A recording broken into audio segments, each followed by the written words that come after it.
அன்புள்ளம் கொண்ட விஆஸ்ட்ரோ டிவி நேயர்களே வணக்கம்.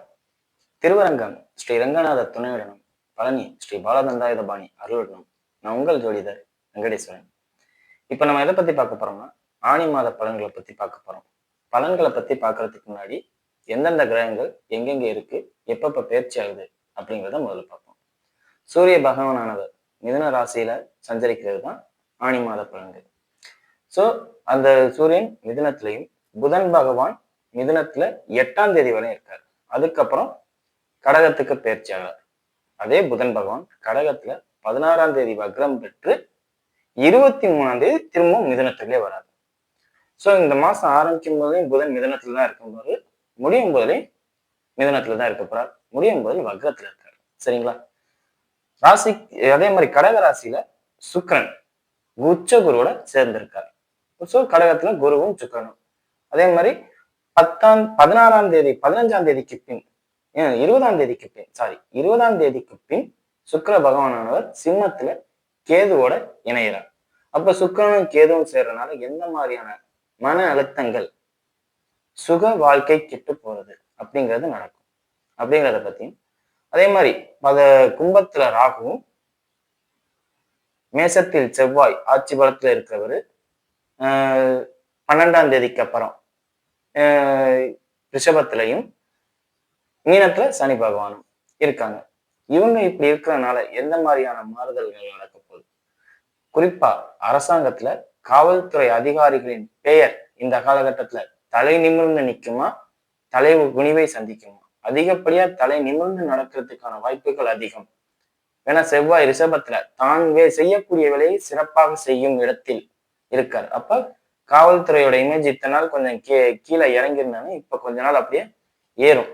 நல்லபடியா பரவாயில்ல, காவல்துறை அமைப்பு சிறப்பா இருக்கு அப்படிங்கிறத கொண்டு வரும். அதே மாதிரி அரசாங்கமும் காவல்துறை சம்பந்தப்பட்ட அமைப்புகளுக்கும் சீருடை பணியாளர்களுக்கும் முக்கியத்துவம் கொடுத்து முதலீடு, இவங்க இவ்வளவு கஷ்டப்படுறாங்க, அவங்களுக்கு சேலரி இன்கிரிமெண்ட் இந்த மாதிரி கொடுப்போம் அப்படிங்கிறத பண்ணுவாங்க. சரிங்களா? சோ இதுல எந்த பாதிப்பு இருக்காது. இது உலக ரீதியா.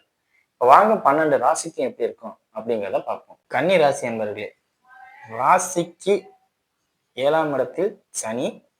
அதை பாயிண்ட் பண்ணிக்கிட்டு தான் எப்பவுமே மற்ற கிரகங்களை பார்க்கணும். நட்சத்திராதிபதி 16ஆம் தேதிக்கு அப்புறம் வக்ரம், 23ஆம் தேதிக்கு அப்புறம் 10ல போய் உட்கார்றாரு. தொழில் வேலை ரொம்ப ரொம்ப கவனமா பாருங்க. வேலைக்கு இருக்கிறவங்களா இருந்தா முதலாளிகளிடம் தேவையில்லாத வார்த்தைகளை விட்டு வேலையை விட்டுற வேண்டாம். அதே மாதிரி எங்கேயாவது வேலைக்கு இருக்கிறவங்க நான் இந்த கம்பெனில இருந்து இந்த கம்பெனிக்கு ஷிஃப்ட் ஆகலாம்னு நினைச்சா தயவு செஞ்சு அவசரப்படாதீங்க. அவசரப்பட்டீங்கன்னா ஏன்டா இந்த வேலையை விட்டோம்னு ஃபீல் பண்ணுவீங்க. ராசிக்கு 6ல இருக்கிற ராகுவும் 10ல இருக்கிற வக்ரபுதனும் எல்லா தொழிலே இல்லாம ஆக்கி விட்டு போயிடும். 2ஆம் அதிபதினு சொல்லக்கூடிய சுக்கிரன் 12க்கு வந்து கேதுவோட இணைகிறார். 20ஆம் தேதிக்கு அப்புறமே உங்க கையில இருக்கிற பணம் ரொம்ப சுருக்கமாகும். அவசரப்பட்டு வேலை வாய்ப்புகளை மட்டும் இழந்துடாதீங்க. கன்னிராசிக்கு முதல் இது. ஏன்னா சனி சோம்பேறி கிரகம், வருமானம் இல்லாத கிரகம், வருமானத்தை கொடுக்காது. அது சுக்கிரன் 2ஆம் அதிபதி தான் கைக்கு வர வேண்டிய பணத்தை சொல்லுது. அவர் கேதுவோட இணைகிறாரு. வேலையை பத்தி சொல்ற கிரகம் 6ஆம் பாவகம் 6ஆம் இடம், அங்கே ராகு வந்து உட்காந்துட்டாரு. தொழிலை பத்தி சொல்ற கிரகம் புதன், அவர் 10ல வக்ரம் ஆகிறார்.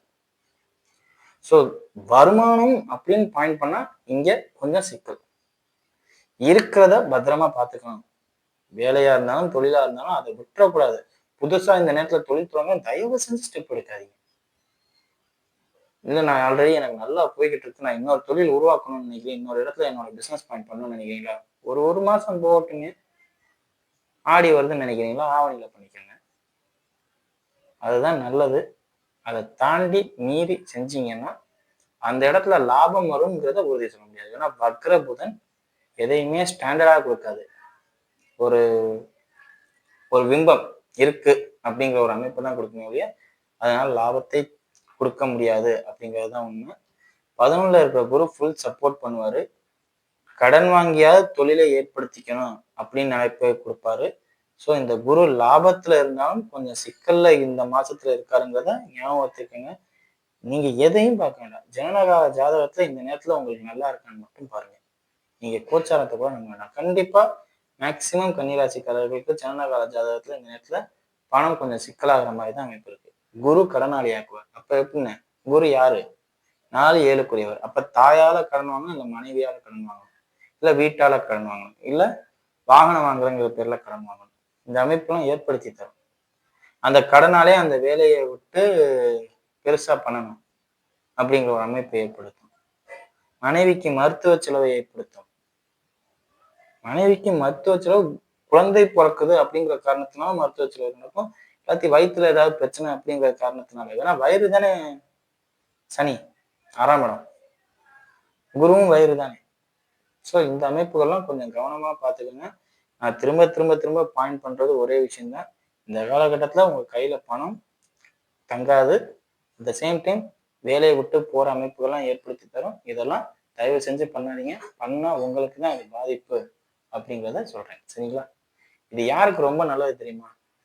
பெற்றோர்கள் வீட்டுல பெண் பிள்ளையை பெற்று வச்சுட்டு கல்யாணம் பண்ணி கொடுக்காமலையா அப்படின்னு கேட்பாங்க பாத்தீங்களா? அவங்களுக்கு இது சூப்பர் நேரம். தாராளமா கட்டி கொடுக்கலாம். ஏன்னா அது பணம் செலவு, டக்குன்னு வேலை முடியும். அது அந்த பெண்ணுக்கு நல்லா இருக்குமான்னு கேட்டா, அதை ஆண்டவன் விட்ட வழின்னு தான் நான் சொல்லுவேன். சரிங்களா? ஜனநாயக ஜாதகத்துல 7ஆம் இடம் நல்லா இருக்கும் பட்சத்தில் நல்ல கணவன், இல்லாட்டி பாதிக்கு உட்பட்ட கணவன் அப்படிங்கிற அமைப்பு சொல்லலாம். சரிங்களா? மற்றபடி எந்த ஒரு பாதிப்பும் இல்லை, எல்லாமே நல்லா இருக்கு. வாங்க நட்சத்திர ரீதியான பலன்களை பார்ப்போம். உத்திர நட்சத்திரக்காரர்கள். உத்திர நட்சத்திரக்காரர்களுக்கு திருமண அமைப்பை தவிர வேற எதுவுமே நல்ல விதமா சொல்ற அமைப்புல இல்லை. இல்லாட்டி வீரம் சம்பந்தப்பட்ட அமைப்புகள், உங்களோட தைரியம், துணிச்சல், வீர தீர பராக்கிரமசாலி, ஆண்களாக இருந்தாலும் சரி, பெண்களாக சரி, ஸ்போர்ட்ஸ் பர்சனாக இருந்தால் அதில் ஜெயிப்பீங்க அப்படிங்கிறத சொல்லலாம். காவல்துறை அதிகாரிகளாக இருந்தால் உங்களுக்கு சேலரி இன்க்ரிமெண்ட் உண்டு அப்படிங்கிறத சொல்லலாம். இது மட்டும்தான் ப்ளஸ். வக்கீலாக இருக்கிறவங்கலாம் தயவு செஞ்சு வாலண்டியரா எந்த ஒரு மர்டர் கேஸ் இந்த மாதிரி உள்ள கேஸ்லாம் அட்டன் பண்ணாதீங்க. அட்டன் பண்ணீங்கன்னா அவங்க அடுத்தது உங்களை தான் டார்கெட், ஐ மீன் பயமுறுத்தலை, அவங்க உங்களோட சண்டை போடுவாங்க அப்படிங்கிறத சொல்றேன். வக்கீலா இருக்கவங்க ரொம்ப கவனமா இருங்க.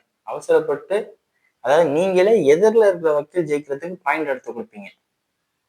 அவங்க ஜெயிக்கிறதுக்கு காரணமே நீங்க தான் இருக்கீங்க. அந்த மாதிரி இருக்கும்.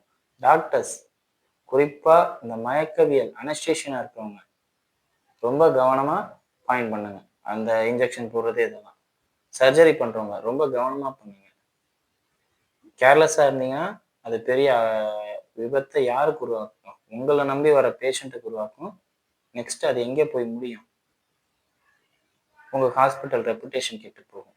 ஸோ இதெல்லாம் ரொம்ப ரொம்ப கவனமா இருக்க வேண்டியவங்க பார்த்துக்கோங்க. சரிங்களா? மற்றபடி வேலை வாய்ப்பை இழந்துடாதீங்கன்னு சொல்லியிருக்கேன். அதை நீங்க தான் பார்த்துக்கணும். உங்களுக்கு வேலை வாய்ப்பே வேலை இல்லாதவர்களாக இருந்தால் வேலை வாய்ப்பை உருவாக்கி தரது எந்தெந்த பொசிஷன்னா, ஃபைனான்ஸ் செக்டார். அதாவது அவங்க சண்டை போடுறதுக்கு போல நீங்க இங்க போய் சண்டை போடுறீங்க. சிக்கலுக்குரிய அமைப்புகள், ஆம்புலன்ஸ் டிரைவர், இந்த மாதிரி உள்ள விஷயங்கள்லாம் உங்களுக்கு இந்த காலகட்டத்தில் வேலை வாய்ப்பை ஏற்படுத்தி தரும் அப்படிங்கிறத சொல்லலாம். சரிங்களா? அடுத்தது அஸ்த நட்சத்திரக்காரர்கள். அஸ்த நட்சத்திரக்காரர்களை பொறுத்தவரையும் வாயால நிறைய வம்பிழுப்பீங்க. குழந்தைகளால் ஏதாவது ஆதாய பலன் நிச்சயம் உண்டு. குழந்தை இல்லாதவர்களாக இருக்கும் பட்சத்தில் குழந்தை பாக்கியமே ஏற்படுத்தி தரும். கேது 12ல இருக்கிறதுனால கருவுற்றவர்களாக இருந்தால் ஆப்ரேஷன் பண்ற மாதிரி அமைப்பு வரும். அதாவது ஒரு டெலிவரி டைம்ல இருந்தால் ஆப்ரேஷன் பண்ற அமைப்பை ஏற்படுத்தி தரும். நீங்க இந்த நேரத்துல கேட்கலாம், எந்த ஹாஸ்பிட்டல்ல ஆப்ரேஷன் இல்லாமல் சுயப்பிரசவத்துல பண்ணி தராங்க அப்படின்னு நீங்க கேட்கலாம். பட் ஆனா உங்களுக்கு அது வந்து கிரிட்டிக்கல், கொஞ்சம் சீரியஸ் அப்படிங்கிற மாதிரி இருக்கும். 11ல இருக்கிற குரு மட்டும்தான் உங்களுக்கு பாசிட்டிவ் தவிர மற்றபடி வேற யாரும் பாசிட்டிவ் இல்லை. திருமணம் ஆகாதவர்களாக இருக்கும் பட்சத்தில் நல்ல திருமண அமைப்பை ஏற்படுத்தி தரும். ஏன்னா சனி 7ஆம் இடத்துல இருந்தாலும் குரு உச்ச குரு வந்து உங்க ராசியில, அதாவது உங்க நட்சத்திராதிபதி இருக்கிற ராசியில இருக்காரு. அங்கிருந்து குரு சனியை பார்க்கிறாரு. அதனால நல்லா இருக்கு அப்படிங்கிறத சொல்லலாம். தாயாரிடம் தேவையில்லாத வாக்குவாதம் வச்சுக்க வேண்டாம். வாக்குவாதம் வச்சுக்கிட்டா கண்டிப்பா அடி விழுகிறது நிச்சயம். ஆண்களாக இருந்தாலும் சரி, பெண்களாக இருந்தாலும் சரி. அதே மாதிரி தாயாரால் மருத்துவ செலவும் ஏற்படும். அதையும் கொஞ்சம் பார்த்துக்குங்க. மன உளைச்சலும் ஏற்படும். பூமி சம்பந்தப்பட்ட அமைப்புகளால் ஒரு சில பாதிப்புகள் ஏற்படும். ஆக்கிரமிப்பு பண்ணது மாதிரி உள்ள அமைப்புகள்லாம் நடக்கும். எனக்கு பாதை விடலை, ஏன் இடத்த பாதையா கேட்குறாங்க அப்படிங்கிற அமைப்புகள்லாம் வரும். மிரட்டுறாங்க, என்கிட்ட எழுதி கொடுத்துட்டு மிரட்டுறாங்க அப்படிங்கிற அமைப்புகள்லாம் வரும். அதெல்லாம் கொஞ்சம் பார்த்துக்கங்க. ஏன்னா சூரியன் வந்து நேரடியாக 4ஆம் இடத்தை தொடர்பு கொண்டு அங்கேயே சனியும் தொடர்பு கொள்வார். 10ஆம் பார்வையை சனியும் தொடர்பு கொள்றது. அரசு அதிகாரிகள் அரசாங்கத்துல இருக்கிறவங்க என் இடத்த எனக்கு எழுதி கொடு, உன் இடத்த எனக்கு எழுதி கொடு அப்படிங்கிற கேட்கிற அமைப்பு. ஸோ அதெல்லாம் கொஞ்சம் ரொம்ப ரொம்ப கவனமா பார்த்துக்கிறது நல்லது. சரிங்களா? பூமி அமைப்புகள்ல ரொம்ப கவனம். சரிங்களா? அடுத்தது சித்திரை நட்சத்திரக்காரர்கள். சித்திரை நட்சத்திரக்காரர்களை பொறுத்தவரை தொழில் ஓடும். லாபமா இருக்கும், நஷ்டமா இருக்கான்னு தெரியாது. ஆனா ஓடும். வேலையாட்கள் உங்களுக்கு உண்மையா உழைச்சு தரணும்னு நினைப்பாங்க. வேலையாட்களால் உங்க தொழில் நல்லபடியாவே டெவலப் ஆகி ஓடிக்கிட்டு இருக்கு அப்படிங்கிறத சொல்லலாம். அதே மாதிரி குழந்தைகளால் நிச்சயம் ஆதாயம் உண்டு. குழந்தைகளால் உங்களுக்கு ஆதாயம் உண்டு. ஆனா குழந்தைகளுக்கு கொஞ்சம் கவனமா பார்த்துக்கணும். ஏன்னா அவங்க 5ஆம் அதிபதினு சொல்லக்கூடியவங்க ராசியில வர்றது அவங்களுக்கு ஒரு சில உடல்நல பாதிப்பை ஏற்படுத்திக்கலாம். ராசியில வந்து மீன்ஸ் 5ஆம் அதிபதி 7ல இருந்து ராசியை பார்க்கறதுனால அவங்களுக்கு உடல்நல பாதிப்பு ஏற்படுறதுனால நீங்க அவங்களுக்கு மருத்துவ செலவு ஏற்படுத்துறது அப்படிங்கிற ஒரு அமைப்பை கொடுக்கும். ஏன்னா 5க்கு 12ஆம் அதிபதி குரு, அந்த குரு வந்து 7ஆம் இடத்துல இருக்க சனியை பார்க்குறது. அப்படிங்கும்போது அவங்களுக்கு தேவையில்லாத மன உளைச்சல், மருத்துவ செலவு இந்த மாதிரி உள்ள விஷயங்களை கொடுக்கும். ஸோ அதை கொஞ்சம் கவனமா பண்ணிக்கிறது நல்லது. சரிங்களா? ராகு 6ஆம் இடத்துல இருக்கிறது ஒரு சில சிக்கல்களை தந்தாலும் எல்லா வகையிலையும் ஆதாயத்தை தரும், நம்பிக்கைக்கு உண்டான பலன்களை தரும் அப்படிங்கிறத சொல்லலாம். உங்களுக்கு மூத்தோர்கள் உடல்நிலையை கொஞ்சம் கவனமா பார்த்துக்க சொல்லுங்க. உங்களுக்கு முன்னாடி இருக்கவங்க யாரா இருந்தாலும், உங்களுடன் பிறந்த சகோதரர் இருக்கட்டும், அப்பாவா இருக்கட்டும், இல்லை உங்க வாத்தியாரா இருக்கட்டும், யாரா இருந்தாலும் அவங்க ஹெல்த்ல கொஞ்சம் கவனமா இருக்க சொல்லுங்க. உங்களுக்கு இந்த நேரத்துல பாதிப்பு இல்லை. ஆனா உங்களால் உங்களை சுத்தி இருக்கிறவங்களுக்கு மன உளைச்சலோ இல்லை பாதிப்போ ஏற்படும் அப்படிங்கிறதுதான் உண்மை. மற்றபடி எந்த ஒரு பாதிப்பும் இல்லை. எல்லாமே சிறப்பான அமைப்புல இருக்கு அப்படிங்கிறத சொன்னா மனைவிக்கு மட்டும் தலையில அடிபடாம பார்த்துக்கோங்க. அதே மாதிரி மனைவி தேவையில்லாத வெட்டி பேச்சு, அதாவது வெட்டி பேச்சு மீன்ஸ் உங்களை அவாய்ட் பண்ற மாதிரி பேசினாங்கன்னா அதுக்கு நீங்க ஆக்ரோஷம் கொள்ளாம ரைட் அவங்களுக்கு இப்போ மூடு சரியில்லை அப்படின்னு நினைச்சிட்டு நீங்க கொஞ்சம் ஒதுங்கி வந்தீங்கன்னா எந்த ஃபால்ட்டுமே இருக்காது, எல்லாமே சிறப்பா இருக்கும் அப்படிங்கிறத சொல்லலாம். சரிங்களா? வீடியோ இப்போதான் ஃபர்ஸ்ட் டைம் பார்க்குறதா லைக் பண்ணுங்க, ஷேர் பண்ணுங்க, கமெண்ட் பண்ணுங்க. சேனலை மறக்காம சப்ஸ்கிரைப் பண்ணுங்க. எதுவும் ஜோதிட ஆலோசனைக்கு கீழே ஒரு நம்பருக்கு கால் பண்ணுங்க. நன்றி.